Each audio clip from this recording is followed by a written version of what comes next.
c'est que devient maintenant qui nous fait, une fois encore, le point de l'actualité, relayé par les canards, déjà en position. Quand devient maintenant, bonjour. Bonjour Joël Toji, bonjour également à nos amis téléspectateurs. Pour eux, qu'est-ce que nous avons de plus ce matin?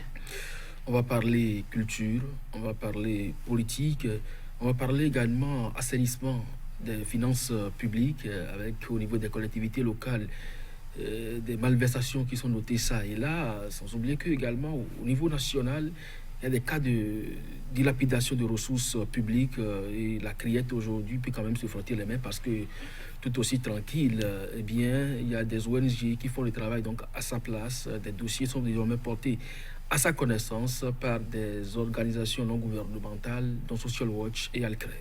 Intéressant, oui. De la matière à moudre au niveau de la criette.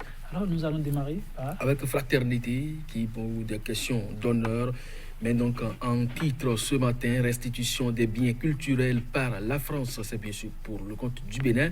La cacophonie préjudiciable à la demande du Bénin. Noureni Tidjani Serpous et José Plia à couteau tiré. Urgence pour le gouvernement de trancher pour plusieurs dossiers de corruption. Alcray et Social Watch saisissent la criette. Le journal La Dépêche, conditions floues de restitution des corps de victimes des tueries post-électorales.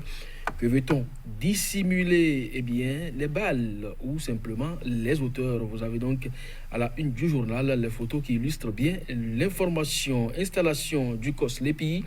L'opposition crie à l'illégalité et à la confiscation du fichier électoral. Le confrère de la matinée, Bénin, cherté de la vie et misère des populations.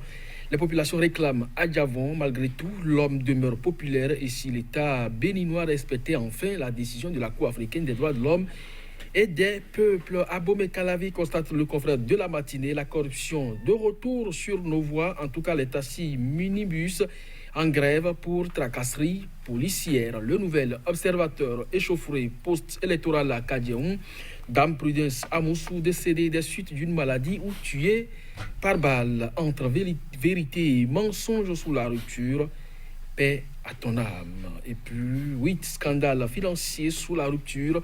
Les ONG Alcray et Social Watch saisissent la justice. Le Télégramme, lutte contre la corruption. Alcray et Social Watch portent devant la criette 8 scandales financiers et puis haute autorité de l'audiovisuel et de la communication. Prosper Moretti reçoit le représentant de l'Union européenne, Olivier Net, et puis coopération bilatérale entre le Bénin et le Japon, 6 milliards de francs CFA, cadeau pour le Bénin. Le journal Matin Libre, échanges commerciaux entre le Bénin et le Nigeria.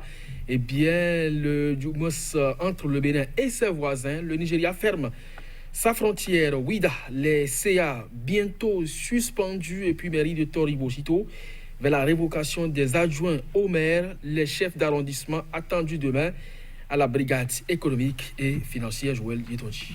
Merci à vous, que devient maintenant. Nous allons commencer avec Fraternité à la une. Événement réjouissant, rapatriement des biens culturels revenant à l'État béninois quand les Béninois doivent encore se chamailler. Fraternité demande l'arbitrage du chef de l'exécutif. Ah oui, ça vaut la peine parce que Patrice Talon, aujourd'hui, qu'on le veuille ou non, il fait partie quand même de ces pionniers pour ce qui concerne la restitution des biens pillés pendant la période coloniale sur le continent africain.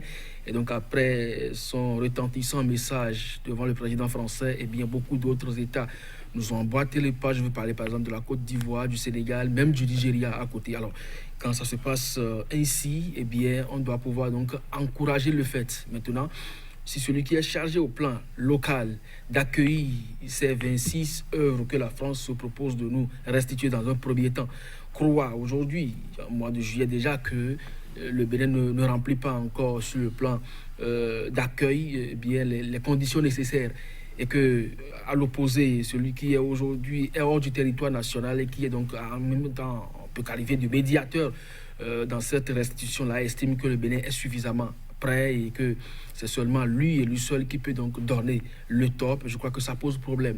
Et donc, cette cacophonie, effectivement, n'est pas de nature à arranger la situation. Il revient donc Un peu comme quelqu'un l'avait déjà dit, pour ne pas la citer, et Marie-Cécile Zissou avait déjà dit que le Bénin n'a pas besoin de construire des musées avant de recevoir les 26 œuvres. Eh bien, s'il faut les acheminer à Abomey ou dans les espaces à prêter à Cotonou, eh bien, il faut le faire, mais qu'on parle quand même d'une seule voix.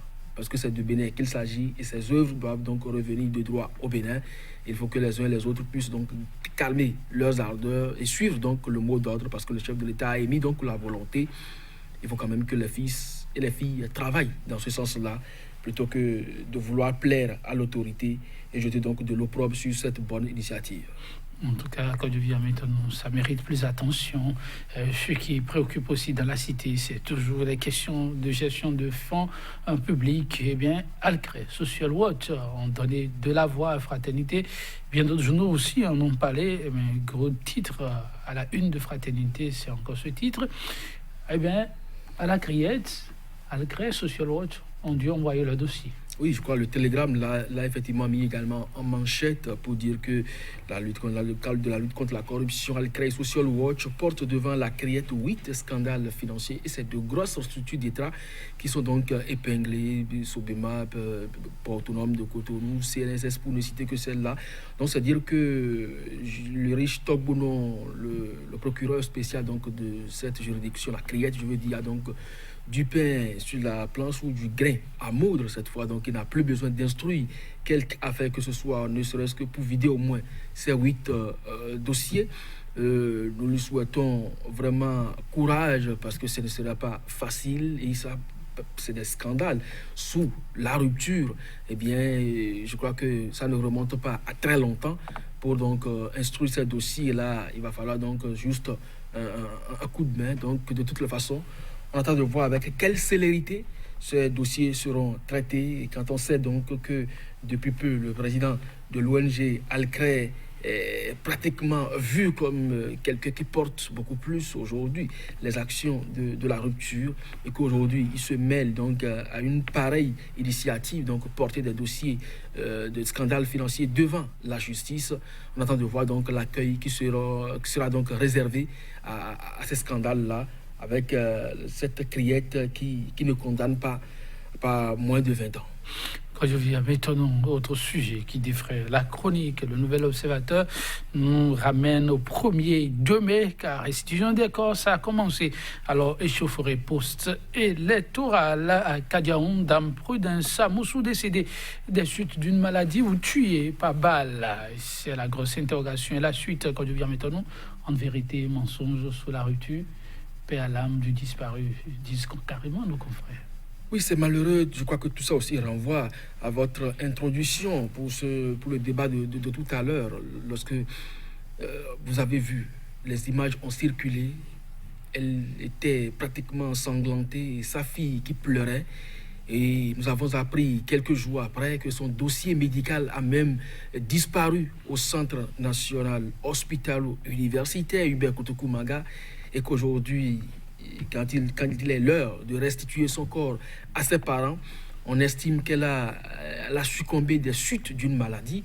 Je crois qu'il revient quand même aux autorités sanitaires d'élucider davantage ce dossier-là et de dire donc de quelle maladie Dame Amoussou a souffert et quand est-ce qu'elle a été admise dans ce centre hospitalier, parce que rappelez-vous, c'est depuis le centre de Ménotin qu'elle a été du moins référée au CNHU. Donc le parcours médical de la dame est quand même très simple à reconstituer. Maintenant, si les autorités sanitaires estiment que c'est d'une maladie qu'elle est morte, je crois que ce serait aussi facile pour ces autorités de nous prouver donc le contraire.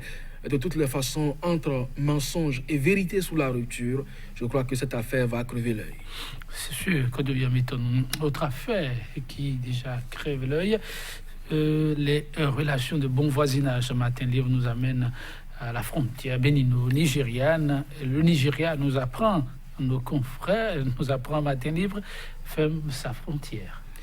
Oui, il paraît que ça va durer des jours, pratiquement un mois, mais ce ne serait pas hermétiquement fermé. Les mouvements aller et venir vont s'observer, seulement que les véhicules d'occasion qui rapportent gros pour le Bénin ne pourront donc plus circuler sur cet espace-là. Et les produits d'exportation comme le riz qui transite par le Bénin ne pourront donc plus facilement passer de l'autre côté. Et mieux, le Bénin qui jouit jusque-là de cette prérogative-là de disposer donc de l'essence de contrebande à moindre coût, de pas donc cette frontière va donc subir également le contre-coup de cette fermeture. Donc c'est dire simplement que les jours à venir, ne serait-ce que les 30 prochains jours, seront vraiment fatidiques pour l'État béninois au plan financier. Et je crois que ce n'est pas la première fois que ces genres d'actes surviennent, mais les autorités trouveront effectivement les mots pour pouvoir apaiser le voisin de l'Est, parce que le Bénin, qu'on le veuille ou non, continue pas à être l'appendice de ce grand voisin. C'est sûr. Que Dieu m'étonne. Merci. Chers téléspectateurs, merci aussi. On se retrouvera demain.